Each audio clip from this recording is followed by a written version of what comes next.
Hold on. How you guys doing tonight? How you guys doing tonight? Are we ready to make history? Are we ready to make history?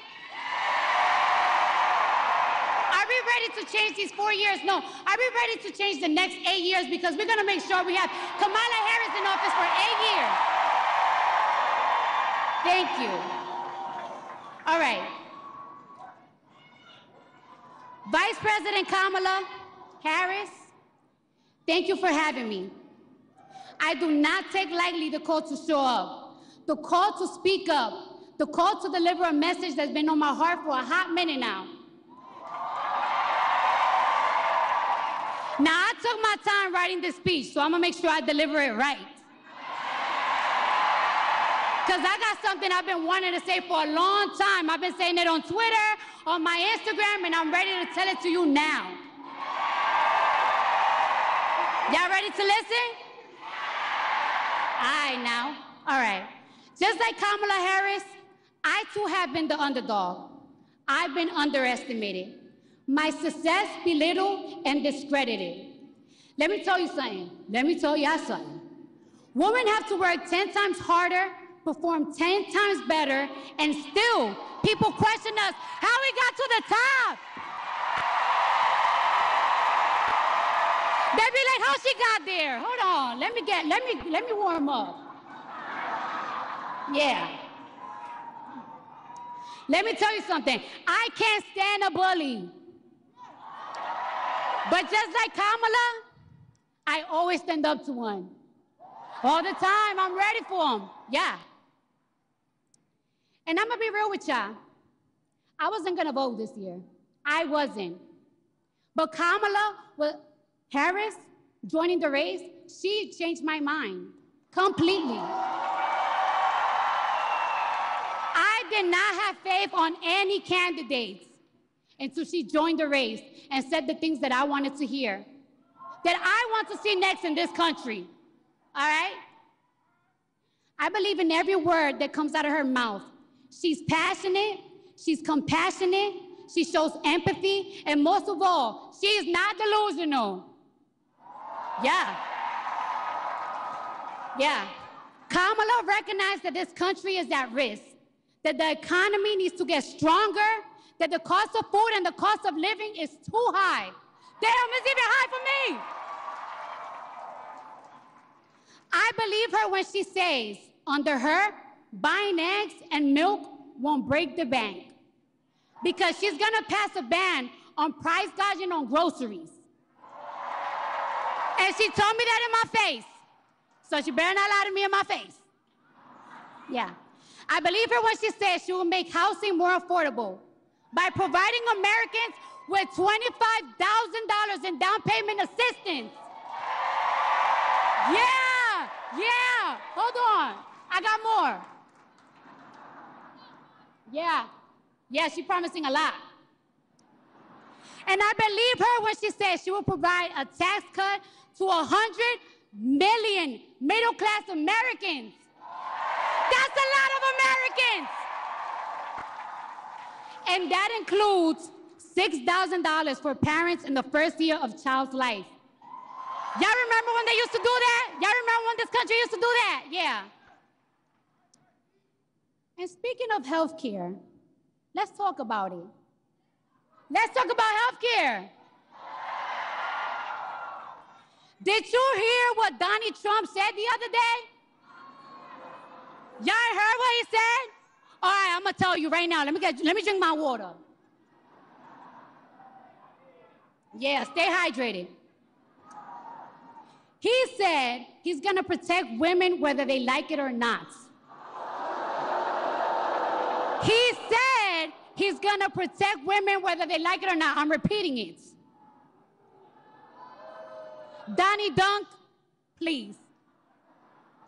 Protection for women, especially if we're talking about maternal and mental health care, isn't telling them what to do with their bodies. It's supporting them and giving them the care they need for what they choose to do with their bodies. I don't play that.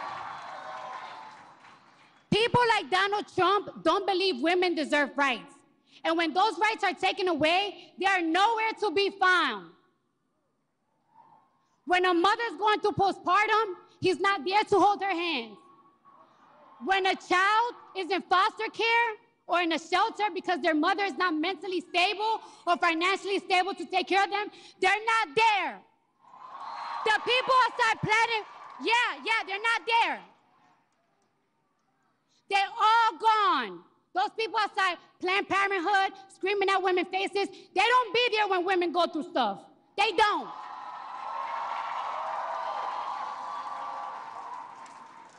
And everything is possible. Shout out to the single moms out there, but it's hard.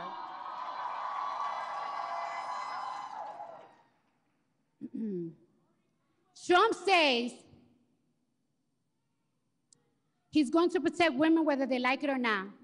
Well, if his definition of protection is not the freedom of choice, if his definition of protection is making sure our daughters have fewer rights than our mothers, then I don't want it. I don't want it. I don't want it. I don't want it. We all knew Trump was a hustler. But hustling women, and I'm a hustler too, yeah. But hustling women out of their rights to their body is nasty work. Hustling Americans out of their hard-earned money by selling Trump watches, Trump sneakers, and Trump Bibles. By the way, the watches is $100,000. Yeah. Made in China, another country he discredited, is nasty too. Let me ask you a question. Wait, is Milwaukee in the building? Is Wisconsin in the building? Yeah. Let me ask you this question. Do we really trust this man with our economy? Our economy! A man who cares only about making himself rich and cutting taxes for his billionaire friends. I don't even get a tax cut.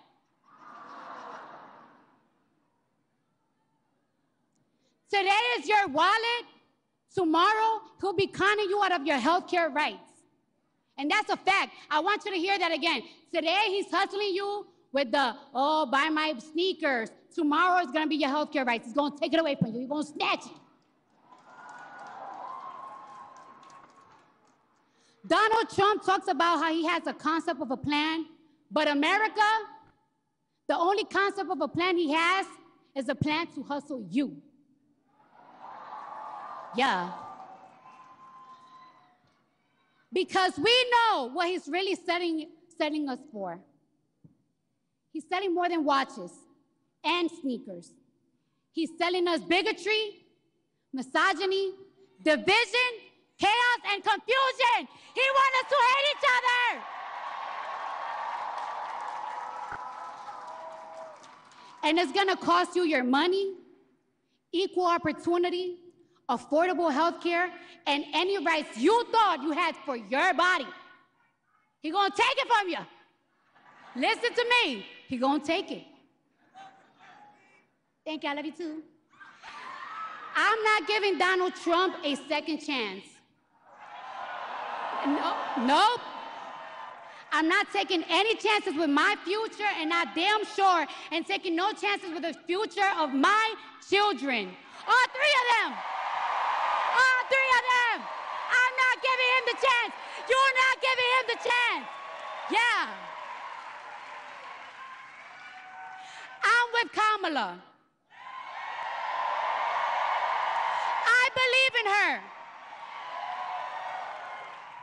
In America, I believe in you to turn out on Tuesday. Turn out and turn up on Tuesday. Turn the page and let's win this thing.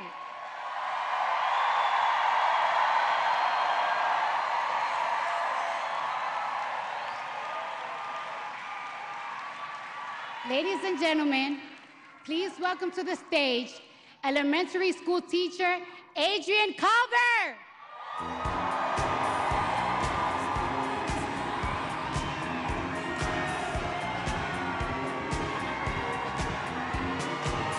Give him a bigger shout out. I want to hear you. I want to hear you. Give him a bigger shout out.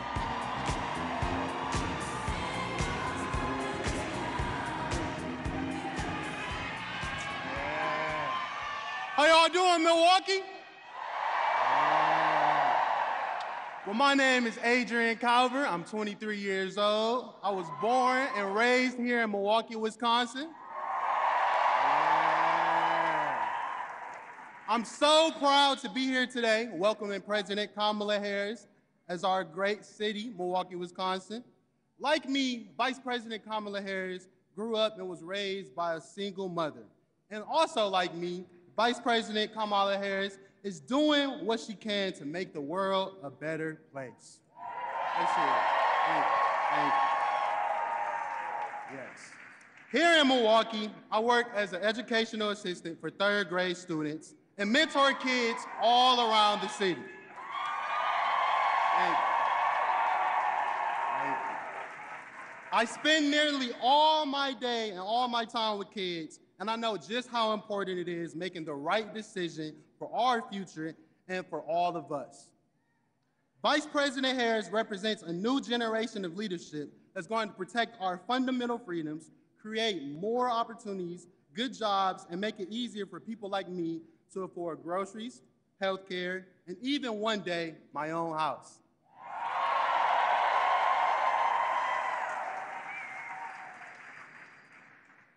Donald Trump is running to enact his extreme and dangerous Project 2025 agenda, a plan that would eliminate the U.S. Department of Education. Thumbs down to that. Gutting the system that's going to set up kids like the students I mentor for success. He also wants to implement a Trump sales tax that will cost middle-class families an average of $4,000 per year while giving tax breaks to the rich. To everyone who's here with us today and everyone that may be tuning in at home, know that your vote is your voice.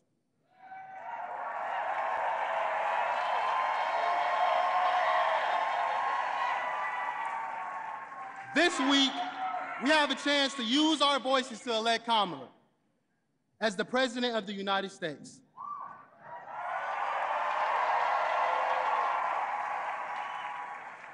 Donald Trump and his extreme agenda are not right for Milwaukee, not right for Wisconsin, and not right for America. Now is the time to make your voices heard and vote for Vice President Kamala Harris. Now let's give a big Milwaukee welcome to the next President of the United States, Kamala Harris.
To be back. Good evening.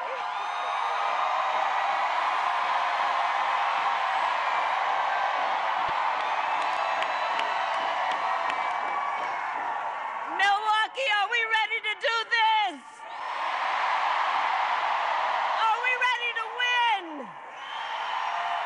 Are we ready to vote? And we will win.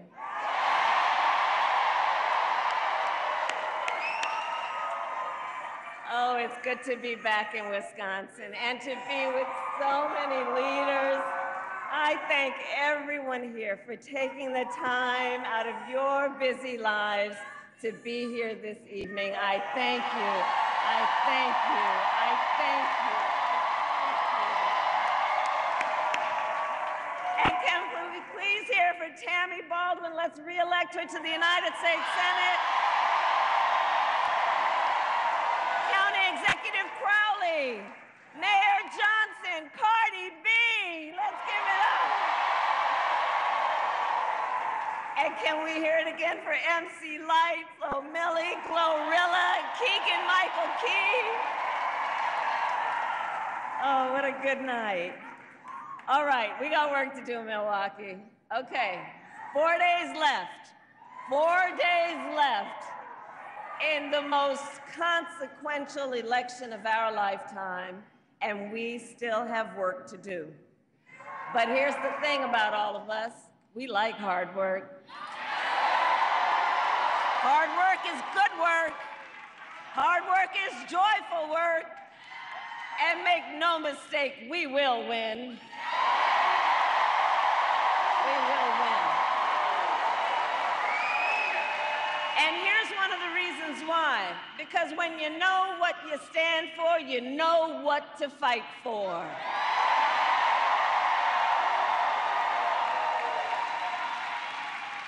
And in this election, we have an opportunity to finally turn the page on a decade of Donald Trump trying to keep us divided and afraid of each other. We are done with it. We are exhausted with it. We are turning the page.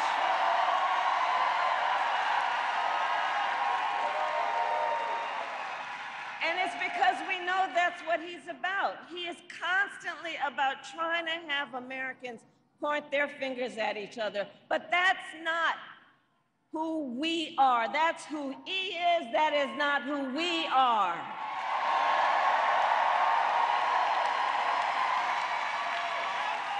And it is time for a new generation of leadership in America.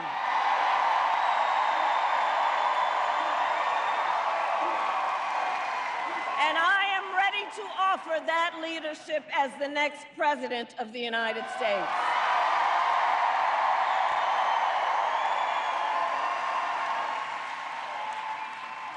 And Wisconsin, you know me. I'm not afraid of tough fights, obviously. For decades as a prosecutor and the top law enforcement officer of the biggest state, I won fights. I won fights against the big banks who were ripping off homeowners. I won fights against for-profit colleges that were scamming veterans and students. I won fights against predators who abused women and children. I won fights against cartels that trafficked in guns and drugs and human beings.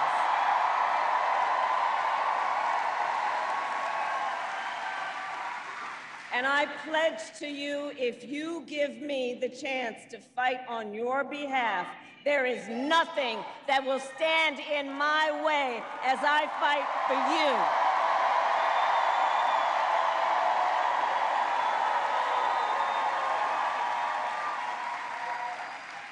And look, we know who Donald Trump is. This is not someone who is thinking about how to make your life better. This is someone who is increasingly unstable, obsessed with revenge. He is consumed with grievance, and the man is out for unchecked power. And look, in less than 90 days, it's either going to be him or me in the Oval Office.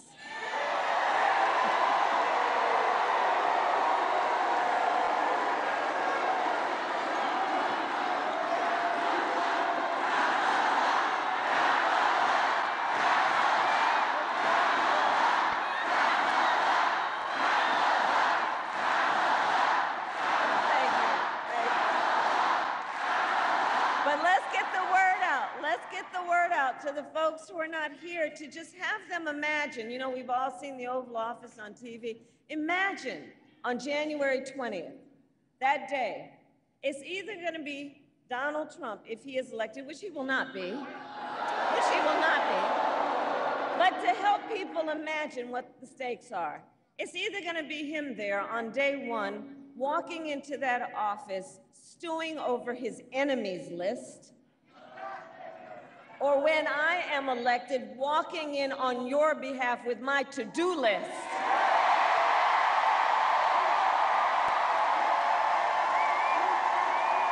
And I'm a hard worker.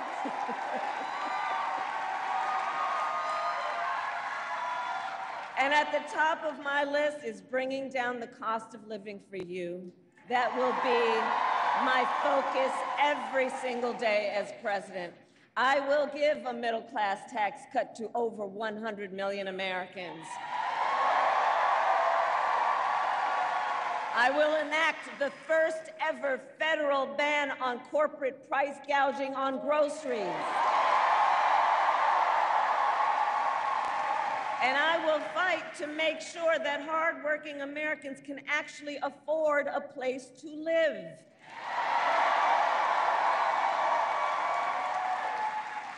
If you are caring for an elderly parent, if you are in the sandwich generation, caring for an elderly parent and young children, I will tell you my plan will cover the cost of home care under Medicare.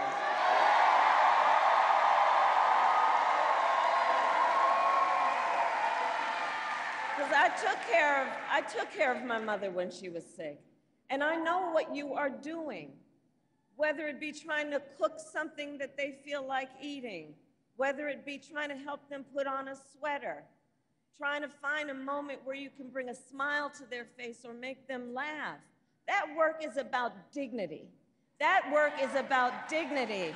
And I'm gonna make sure you have the support and they have the support they deserve.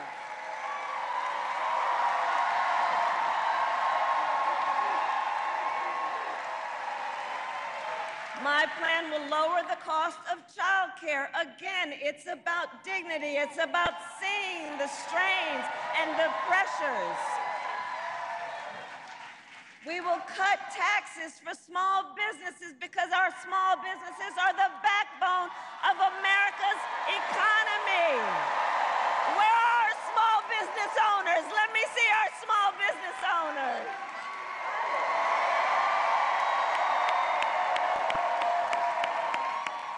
And we will lower health care costs, because here's where I come from on that. Look, I believe access to health care should be a right and not just a privilege of those who can afford it.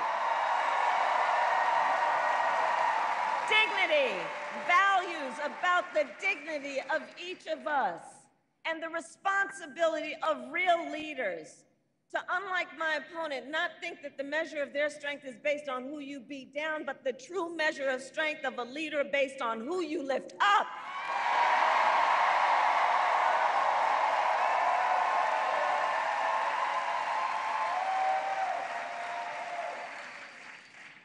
And then you got Donald Trump, who...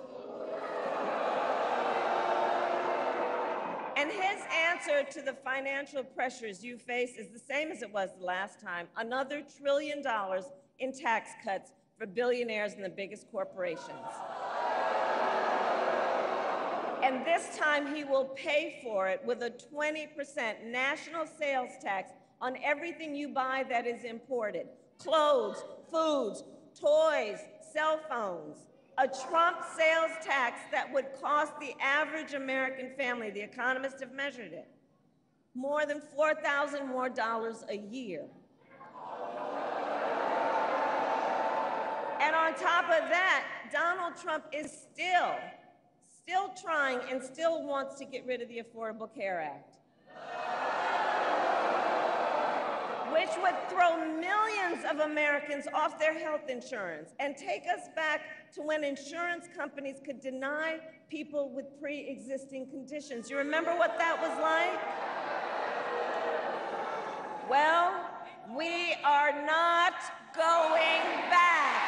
We are not going back. We're not going back. We're not going back. No. Because just like Wisconsin's motto tells us, we will move forward.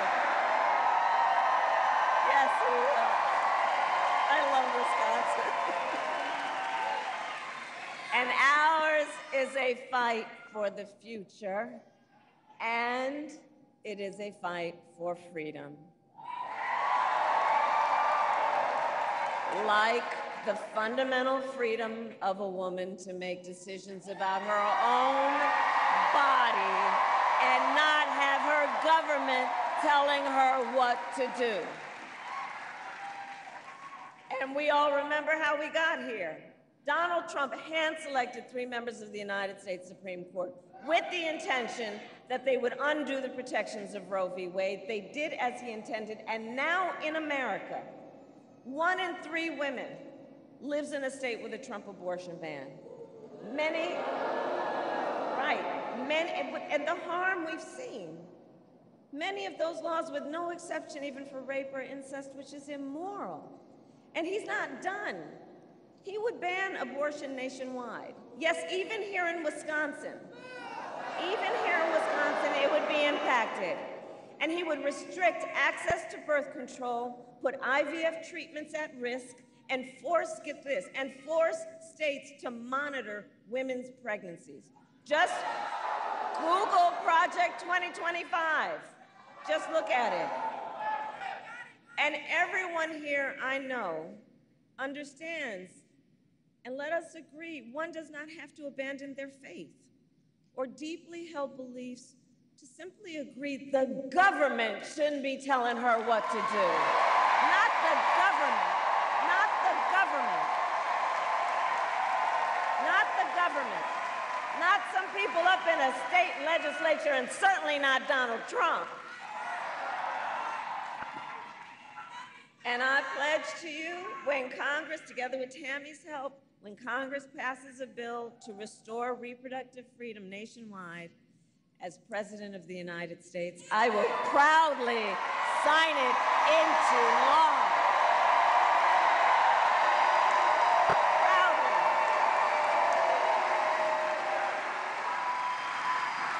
So, Wisconsin.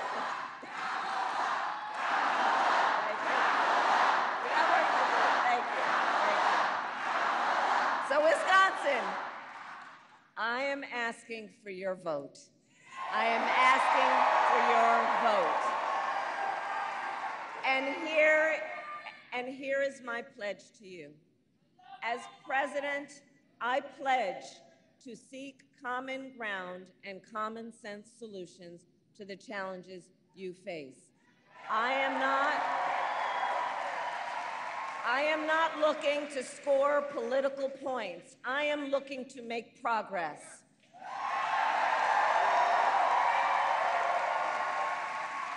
And I pledge to listen to those who will be impacted by the decisions I make. I pledge to listen to experts, to listen to people who disagree with me. Because you see,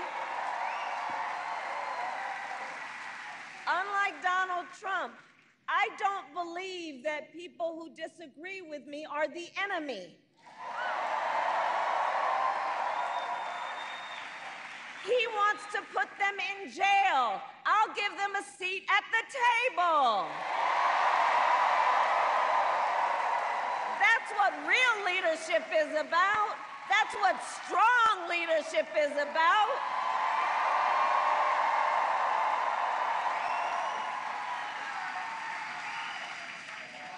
And I pledge to always put country above party and self, and to be a president for all Americans. All Americans.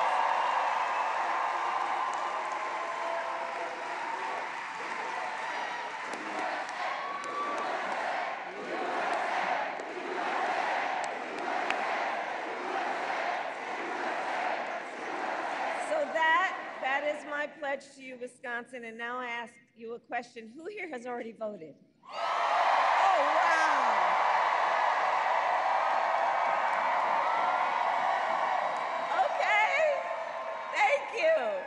And now I ask you to please talk to your friends and your family and your neighbors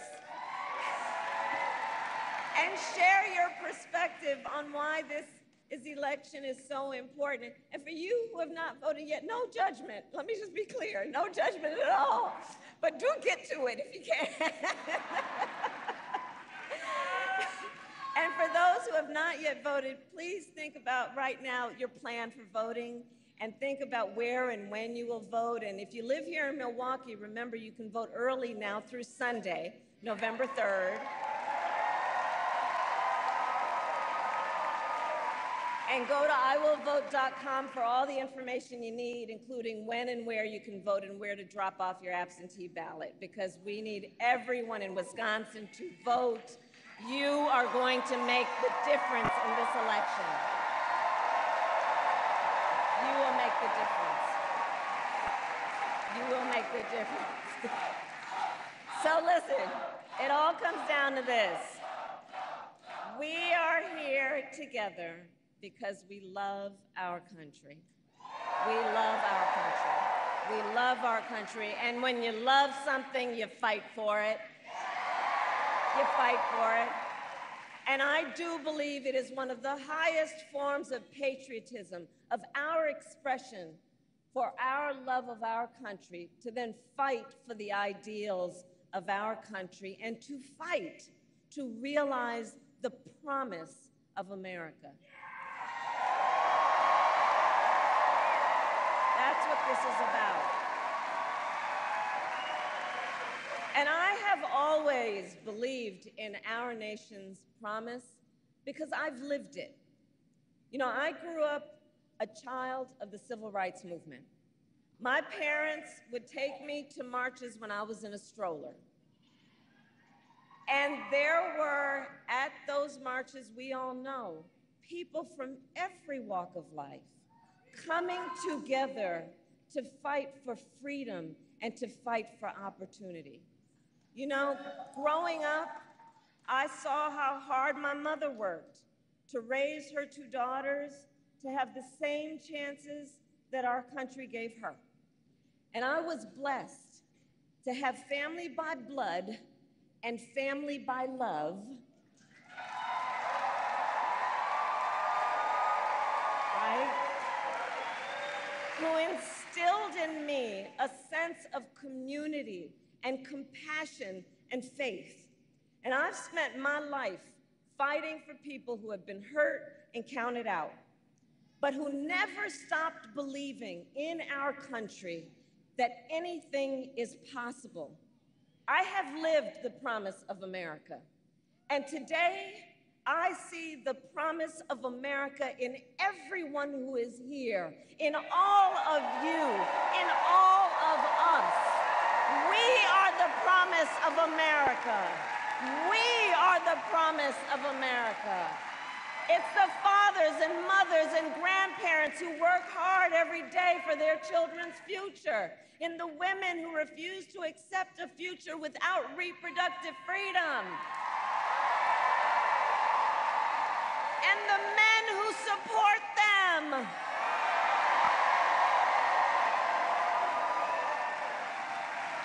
It's in the Republicans who never voted for a Democrat before, but put the Constitution of the United States above party.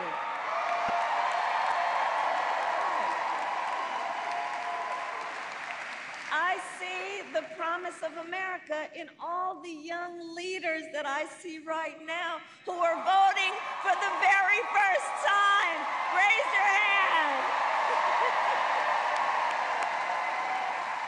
I love Gen Z.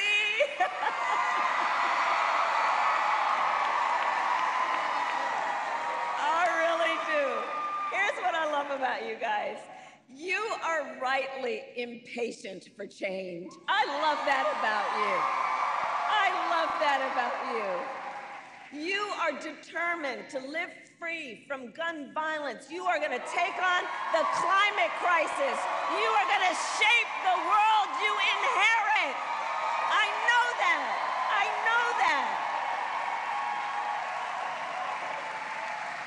And here's the thing about our young leaders. None of this is theoretical for them. None of this is political for them. It's their lived experience. It's your lived experience. And I see your power. I see your power, and I am so proud of you. Can we please hear it for our first-time voters? Can we please?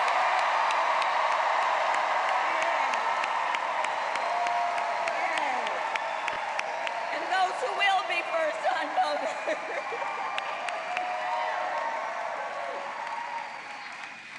know, the future of our country is so bright. We just have to see it. It's so bright. So listen, we got 4 days to get this thing done. 4 days. No one can sit on the sidelines. So let's spend the next 4 days so that when we look back on these days, we have no regrets about what we could have done. Let's know we did everything we could do. So let's knock on doors, let's text, let's call, let's reach out to family and friends and classmates and neighbors and coworkers. And here's a request that I have in that process. And while we are doing all of that, let's please be intentional about building community.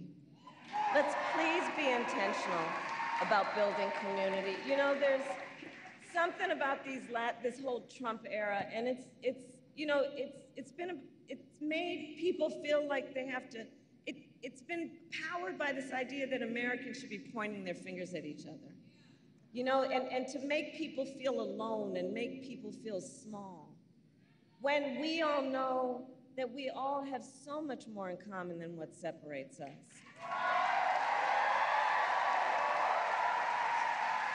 So let's be intentional about building community and building coalitions. There is strength and power in that will be long-lasting. And finally, I'll say, just remember, and let's remind everybody we know, your vote is your voice, and your voice is your power.